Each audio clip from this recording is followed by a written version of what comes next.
Capítulo 500. Verde en lo gris. Punto de vista de Tessia Eralit. Soplé vapor sobre la superficie de mi taza hasta llegar a mis labios mientras soltaba una carcajada. El Wyvern, Avier, estaba de pie en medio de una pequeña mesa redonda entre Mordain, Lyra y yo. En ese momento, la lechuza cornuda de plumas verdes saltaba de una pata a la otra y hablaba rápidamente. Y entonces ella me miró, con la cabeza entre las manos, en ese momento solo puedo ver sus ojos a través de sus dedos separados, y dijo, no sé qué hacer con el chico, Avier. O tengo que colgarlo de una horca, o convertirlo en profesor. Bueno, todos sabemos cómo terminó eso. Me temblaron los hombros mientras reía y tuve que dejar la taza antes de que se me derramara el líquido. Lyra Dreyde miraba al dragón y a mí, perpleja. Mordain se rió entre dientes suavemente, con la mirada fija en la distancia. Estábamos sentados juntos en el estudio privado de Mordain. Las paredes redondas estaban cubiertas de estantes curvos llenos de libros, cristales extraños y una variedad de chucherías que no reconocí de inmediato. Nos había pedido que compartiéramos el té con él una vez más antes de que Lara Real y yo saliéramos del Hars. Renkain ya había regresado a Darb, reacio a dejar atrás su trabajo por más tiempo. Ella sabía que él era el chico que Agrona buscaba, por supuesto, pero Cynthia esperaba que hubiera algo más en él, incluso entonces, continuó Avier más seriamente. Cynthia no era una vidente, pero era inteligente. Tal vez la persona más inteligente que he conocido. Arthur era más que un simple cuadra elemental. Entendía el maná a un nivel que no era posible para un chico de su edad. Avier vaciló, luego continuó más suavemente. Ella incluso pensó por un tiempo que él podría ser el legado. Lyra Dreyde chasqueó las uñas contra el borde de su copa. Es increíble que haya vivido tanto tiempo después de haberse vuelto contra Agrona. Esa mujer pudo poner en peligro la red de información de todo un continente y contra una deidad nada menos. Agrona no es una deidad, dije con dureza, y de inmediato sentí un retorcimiento de incomodidad en el estómago al darme cuenta de con quién estaba hablando. Miré a Lyra y a Mordain e incliné la cabeza. Ah, lo siento. Mordain me dedicó una sonrisa relajada y agitó la mano con desdén. Estaba sentado de lado en una silla de hierba tejida, con una pierna cruzada sobre la otra y una taza verde sostenida sin apretar en la otra mano. Los Asura no son deidades, a pesar de los rumores que los agentes de Quesés han fomentado a lo largo de los siglos. Irónicamente, sin embargo, el propio Agrona es probablemente lo más parecido a una deidad que este mundo haya visto jamás. La expresión de Lyra se ensombreció. Porque él creó a los alacrianos, querrás decir. En efecto. Aunque loco y sin duda malvado, no se puede negar su genio. Ha creado una raza completamente nueva a su propia imagen. Mordain sacudió la cabeza con pesar. Avier erizó sus plumas verdes. Vi de primera mano hasta donde llegó Cynthia solo para escapar del alcance del clan Britra. En sus horas más oscuras, se derrumbaba y lloraba mientras detallaba las depravaciones en las que había participado, todo en nombre de Agrona. Perdóname, Lady Dreal, pero siempre me costó entender cómo alguien con un buen corazón podía nacer de tanta oscuridad. ¿Alguien nacer malvado? Preguntó Lyra, haciendo girar su copa antes de vaciarla. Cynthia Götzka y yo fuimos transformadas en herramientas amargas por maestros crueles. Si hicimos el mal, lo hicimos porque nos dijeron que era bueno. Lo aprendimos, así como con el tiempo aprendimos a ser mejores. No sé si todas las personas son capaces de un cambio así, pero tengo que creer que lo son. Sentí que fruncía el ceño mientras luchaba por alinear las palabras del retenedor con mi propia experiencia de Alacria. Creo que la capacidad, o tal vez, la voluntad, de admitir que te has equivocado y cambiar verdaderamente es bastante excepcional. La mirada de Lyra al responderme fue incierta, no sabía si la estaba felicitando o si estaba en desacuerdo con ella. Supuse que estaba haciendo ambas cosas.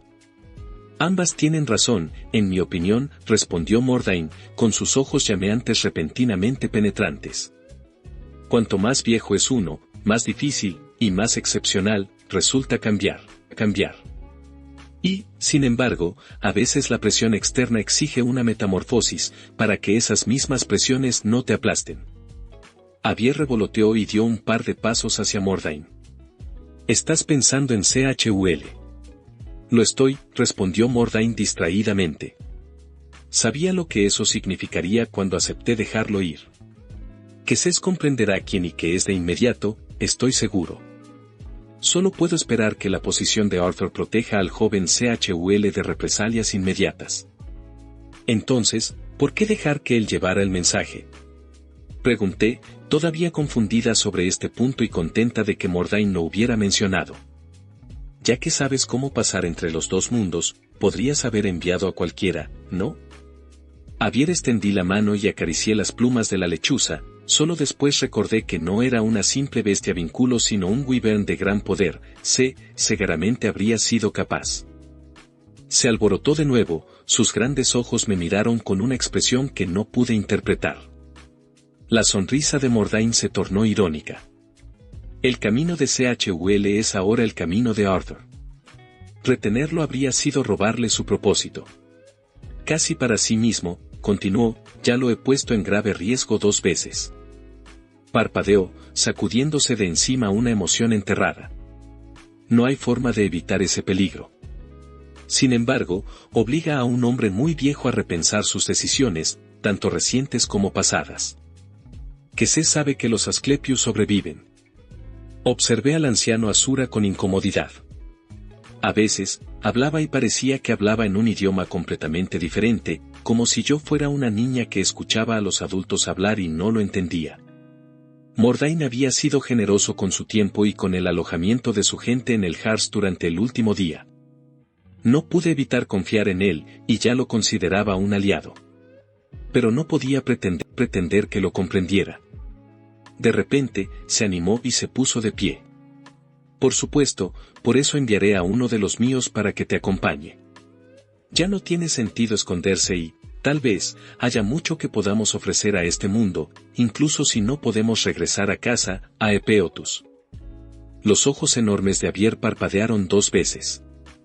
Antes de hablar, emitió un croar de reptil. Mordain, ¿estás seguro? Es un gran paso y muy repentino. Mordain respiró profundamente, cerró los ojos y sonrió mirando al techo del pequeño y redondo estudio como si el sol brillara sobre nosotros. Incluso en Epeotus, donde el tiempo se detiene, las cosas están cambiando de repente. Se ha roto una presa, Avier. ¿No lo sientes? Si alguna vez ha habido un momento para hacer las cosas de repente, es ahora. Abandonamos el estudio de Mordain y volamos por uno de los amplios túneles que conectaban las distintas cámaras del Harz. Pasamos por un jardín comunitario donde se cultivaban alimentos, una especie de arena donde luchaban un puñado de crías fénix y una fuente termal natural llena de gente descansando en las aguas poco profundas, y aterrizamos en la entrada de un estrecho pasaje con un suelo liso. Mordain no habló mientras nos guiaba hacia el corto pasaje. La cámara que había al otro lado era luminosa y espaciosa, cubierta de respiraderos que supuse que permitían el flujo de aire desde la superficie. Unas fuentes con agua limpia que goteaba constantemente dominaban una pared mientras que orbes flotaban alrededor emitiendo una luz blanca fría. 2 fénix estaban sentados en un tronco cubierto de musgo, uno de ellos lucía bastante verde mientras el otro los adulaba de manera protectora. Arrodillándose frente al fénix enfermo, Mordain intercambió algunas palabras amables y luego continuó a través de la habitación exterior hacia un pasillo angosto que se ramificaba en pequeñas habitaciones privadas. ¿Es esto una casa de curanderos?, preguntó Lyra, mirando dentro de una habitación abierta. El único mobiliario que había era una cuna, pero el interior de la habitación era luminoso y limpio, de un modo que me recordaba a las estériles habitaciones del hospital de la Academia Cyrus. Lo es, dijo Mordain sin mirar atrás. Al final del pasillo, abrió una puerta, una de las pocas que había visto en el Harz, que daba a una habitación secundaria llena de estanterías de metal, cajones y plantas colgantes. 2 mujeres hablaban en voz baja en un rincón. Ambas levantaron la vista sorprendidas cuando entramos. Soleil, Aurora. Mordain sonrió alegremente.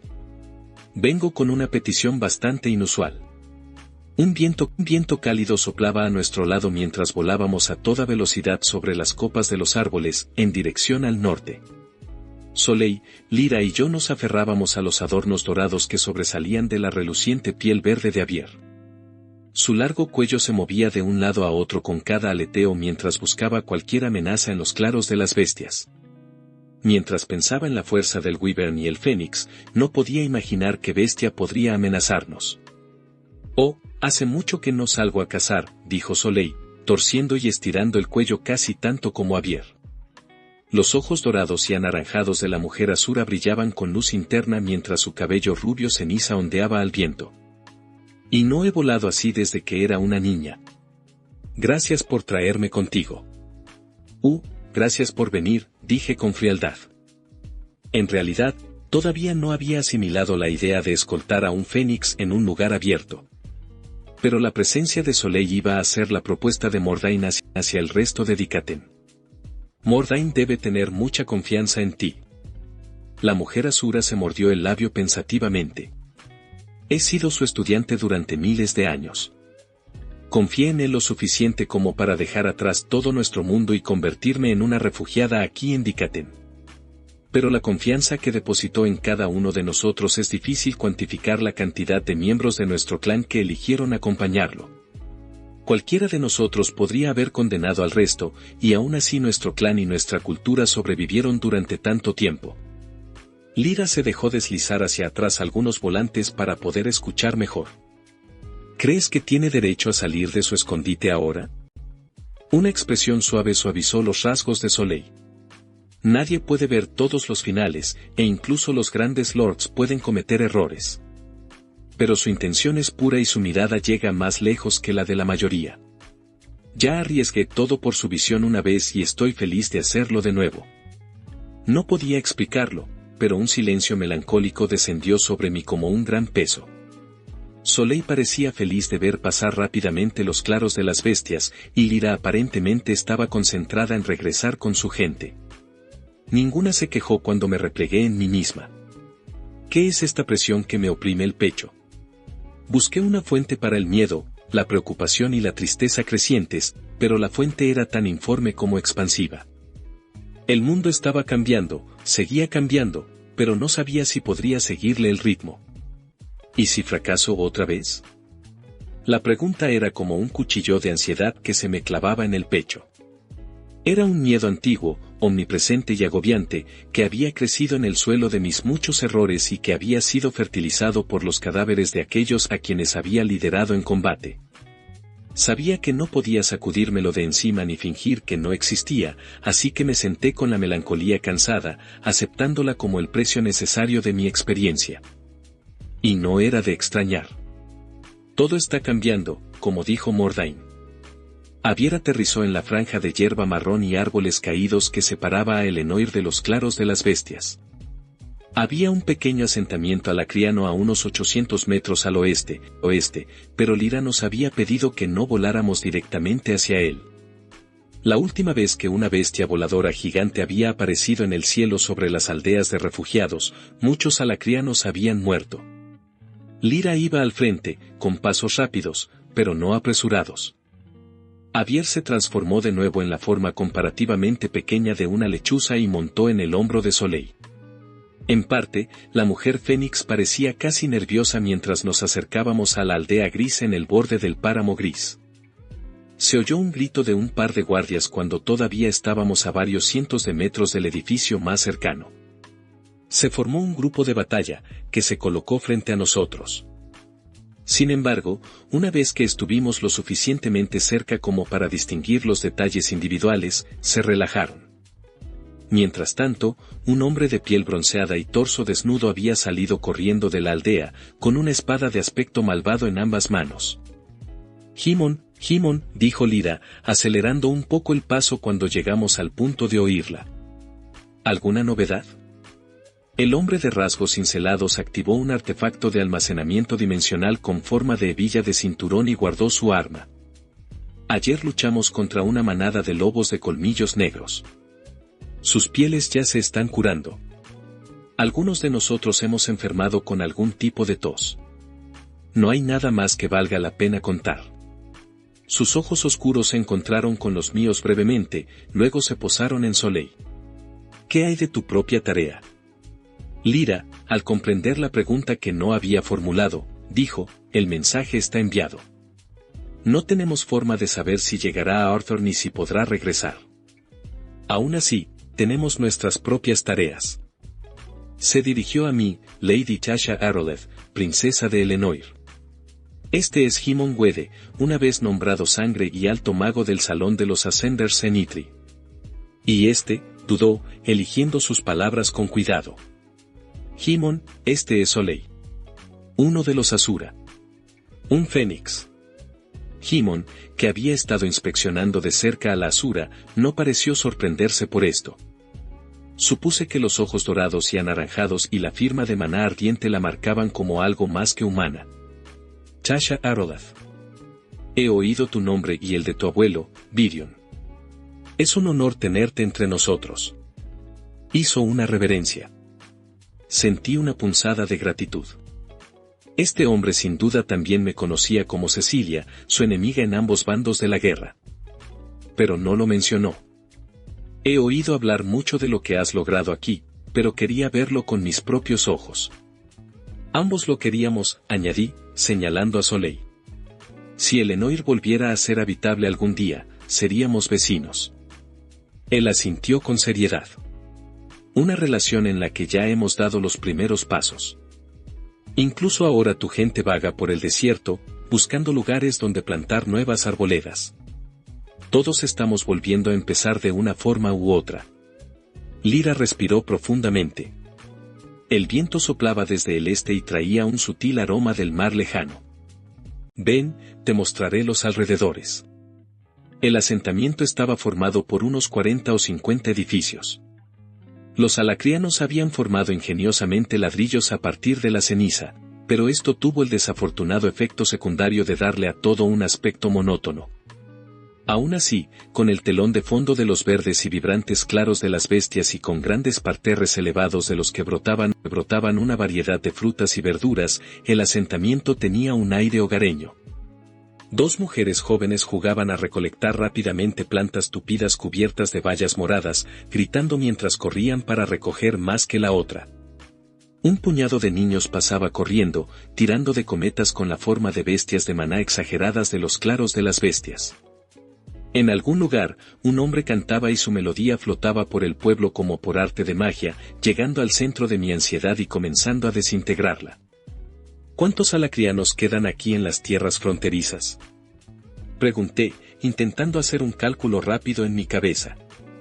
428, respondió Lyra con naturalidad, como si supiera el número de memoria. Menos de una cuarta parte de nuestro número original.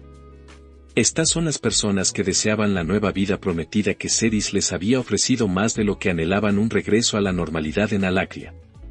No es que los que se fueron recibieran esa vida. Supongo que ahora hay muchos que desearían no haberse ido, considerando eso. Un mugido resonante proveniente del otro lado del pueblo hizo que mi corazón saltara. ¿Bueyes de luna? Lyra sonrió. Seguimos ampliando nuestro rebaño. Muchos acaban aquí. Son increíblemente útiles, ya que proporcionan leche, fertilizante y un sistema de advertencia para cuando las bestias de maná se acercan al asentamiento. Supongo que ya lo sabes. ¿Ya has probado a hacer queso de la leche? Pregunté, recordando con cariño la primera vez que mis padres me obligaron a probarlo. Es bastante picante, supongo que es un gusto adquirido, pero muy fuerte y dura mucho tiempo. Se me ocurrió una idea. Sabes, Elenoir estuvo cerrada durante la mayor parte de mi vida, por lo que el comercio era muy limitado, pero ya he probado suficiente cocina enana como para apostar a que les encantaría. Himon resopló. Nuestra primera exportación como nación incipiente. Queso de buey. Quizás la próxima vez que vengan los elfos, ellos puedan ayudarnos a empezar con el proceso. El tono de Lyra era serio y una pequeña línea se había formado entre sus cejas mientras se concentraba en sus pensamientos. Incluso podríamos ofrecer algunos de los bueyes lunares a cambio. Nuestro primer acuerdo comercial, sugerí con una pequeña risa. Lyra me miró con el ceño fruncido. ¿Tienes autoridad para firmar un acuerdo así? Solté un bufido muy poco propio de una dama. Como dijiste, soy la princesa del páramo. Pasábamos por una pequeña cabaña gris y una tos húmeda salía de la puerta abierta. Soleil se detuvo y miró hacia las sombras. ¿Mencionaste una enfermedad que provoca tos? Jimon tarareó incómodo. 7 personas se han enfermado en los últimos días. Sospechamos que tiene algo que ver con la ceniza. Soleil miró interrogativamente a Lyra, quien asintió. Seguimos a la mujer Fénix hasta la puerta, donde se detuvo y golpeó suavemente el marco de madera que sostenía los ladrillos de ceniza. Hola. Mi nombre es Soleil del clan Asclepius. Soy curandera. Una voz cansada invitó a Soleil a entrar. Lyra y yo la seguimos, mientras Jimon esperaba afuera. El interior del edificio estaba oscuro. El sol estaba en un ángulo inadecuado para iluminar el interior a través de las pequeñas ventanas, bloqueadas por un edificio más alto al lado, y todas las velas se habían apagado. Había visto artefactos de iluminación en otros edificios, pero no era sorprendente que no hubiera suficientes comodidades modernas para todas las casas. Además de ser oscuro, el interior también estaba escasamente amueblado.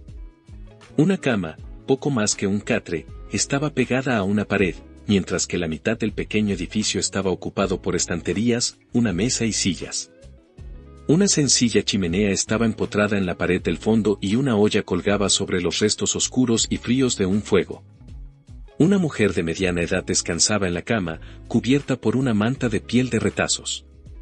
¿Cómo te sientes, Ayun? Dayó Larra, acercándose a la cama y arrodillándose en el suelo cubierto de juncos. La mujer tosió antes de responder. Me duele el cuerpo de tanto toser, Lady Larra. Es que, hizo una pausa para que le diera un ataque de tos, no puedo quitármelo de encima. Noté que, con cada tos, la débil firma de maná de la mujer parecía contraerse. Los ojos de Lyra se dirigieron hacia el centro de la mujer y luego volvieron a su rostro, lo que me indicó que ella también lo había notado. Nunca volví a sentirme como yo misma después de que aquella ola nos golpeara cuando Agrona fue derrotada. La mujer hizo una pausa para toser cada pocas palabras. Creo que me debilitó. Soleil tarareó, con las fosas nasales dilatadas.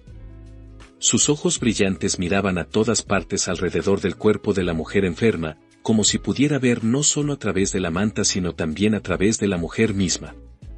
¿Has estado comiendo carne de bestia de maná? Todos lo hemos estado, respondió Lyra, un poco a la defensiva. Cultivamos tanta comida como podemos, pero la vida silvestre es escasa, aparte de las bestias de maná que aparecen en los claros de las bestias.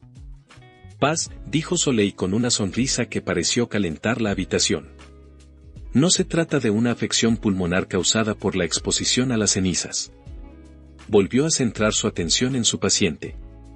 Has cogido un parásito al consumir la carne de una bestia de maná infectada por una forma menor de sanguijuela demoníaca. Es mortal si no se trata, pero la infección en sí se puede eliminar quemándola sin causar daño. Las mejillas de la enferma, ya cetrinas, palidecieron aún más. ¿Tengo su permiso para hacerlo? Por los cuernos de Britra, sí. Jadeó la mujer enferma, casi ahogándose mientras luchaba por contener otra tos. Soleil apartó la manta y se inclinó sobre la cama con las manos extendidas. Una luz cálida comenzó a emanar de sus manos y la habitación se llenó de maná. Chispas de fuego danzaron sobre la piel expuesta de la mujer enferma durante varios segundos antes de hundirse en su carne. Comenzó a sudar y a retorcerse. Una tos débil brotó de ella y manchas rojas mancharon sus labios. Lyra tomó la mano húmeda de la mujer, sosteniéndola fuerte. Intenté seguir la magia de Soleil mientras atravesaba a la alacriana, que tosía. Como un fino velo de llamas que quema la vegetación no deseada del campo de un granjero, el maná de Soleil recorrió el cuerpo de la mujer. Algo se agitó dentro de mi mente, un débil destello de comprensión, un conocimiento aprendido pero olvidado. Había sido Cecilia quien había absorbido el último maná de Lady Dawn, no yo. Fue el legado quien lo entendió. Yo solo había sido un pasajero, observando a un mago más poderoso manipular el maná de una manera que no podía ni siquiera esperar comprender. Y, sin embargo, al mismo tiempo, mi mente se había vinculado con la suya, conectada para cada nueva chispa de iluminación. Ver a Soleil ejercer su magia hizo que esa idea saliera a la superficie un poco más. La mujer enferma jadeó, agarrándose el pecho con la mano libre. El maná se condensó sobre su piel, agitándose como olas sacudidas por una tormenta de un lado a otro mientras ella instintivamente conjuraba un escudo débil. Tranquila, murmuró Lyra. El maná ardiente de atributo fuego del Fénix se calmó de repente y Soleil se enderezó.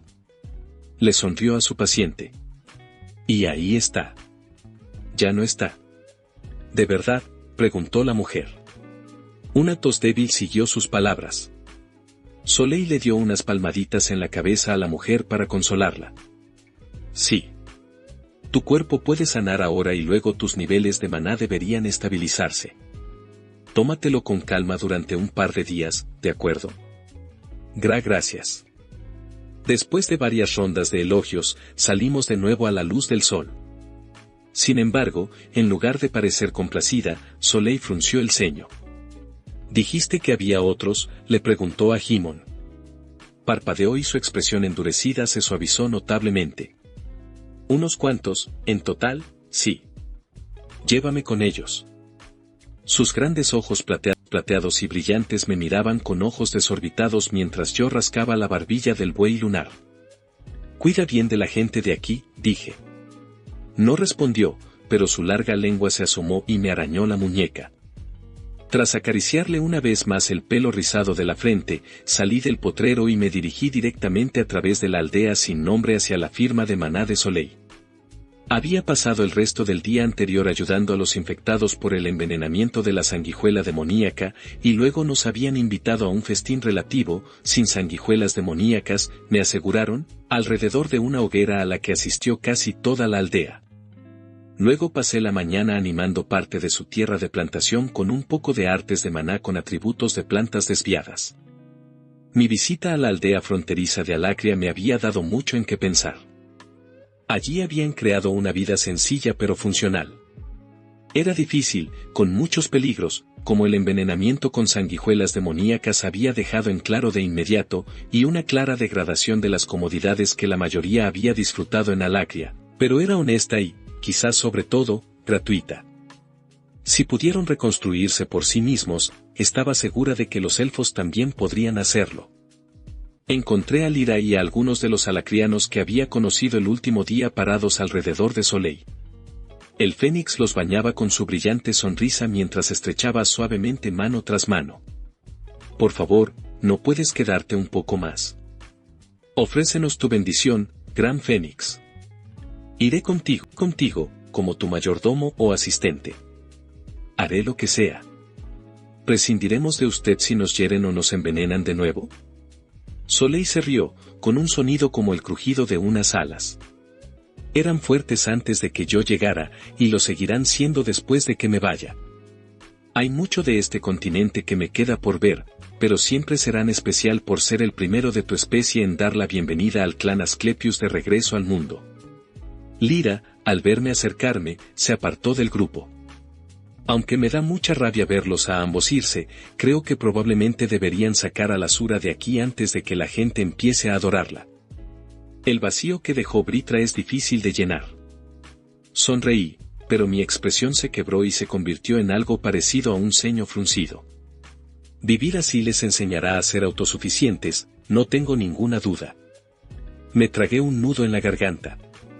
Me alegro de haberte conocido, Larret Rear. Su boca se abrió y me miró con una sorpresa sin palabras. Seguí adelante, sin saber a medias lo que estaba tratando de decir. Me ayudaste a cerrar una parte de mi vida que ni siquiera sabía que era una herida abierta. Pasaron tantas cosas tan rápido después de la muerte de mis padres, y no tuve control sobre nada durante tanto tiempo. Y luego Agrona se fue y la guerra terminó y todavía tengo toda esta emoción hirviendo dentro de mí, ¿qué? Como no me salían las palabras, me encogí de hombros con impotencia. Simplemente, me alegro. Eso es todo. Lyra dio un paso adelante y abrió los brazos como si estuviera a punto de abrazarme. Me quedé paralizada y ella se detuvo, se echó hacia atrás y se inclinó suavemente en una profunda reverencia. Sostuvo la reverencia durante mucho más tiempo del necesario antes de enderezarse.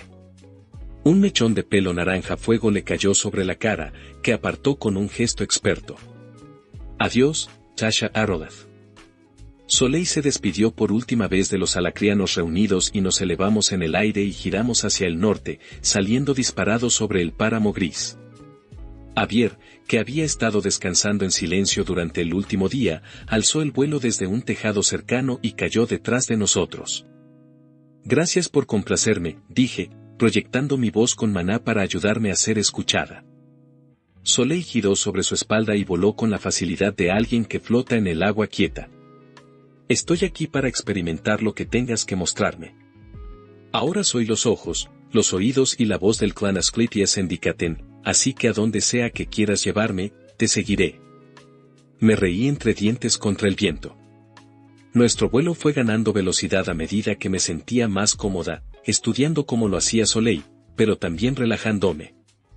Fue fascinante, atravesar a toda velocidad el vacío gris y ondulante.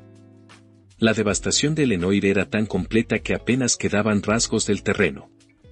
Los ríos habían desaparecido, las colinas se habían aplanado, los cañones se habían derrumbado. En raras ocasiones veíamos los restos de algunos árboles o rocas que sobresalían de la ceniza. Por lo demás, era solo un gris interminable.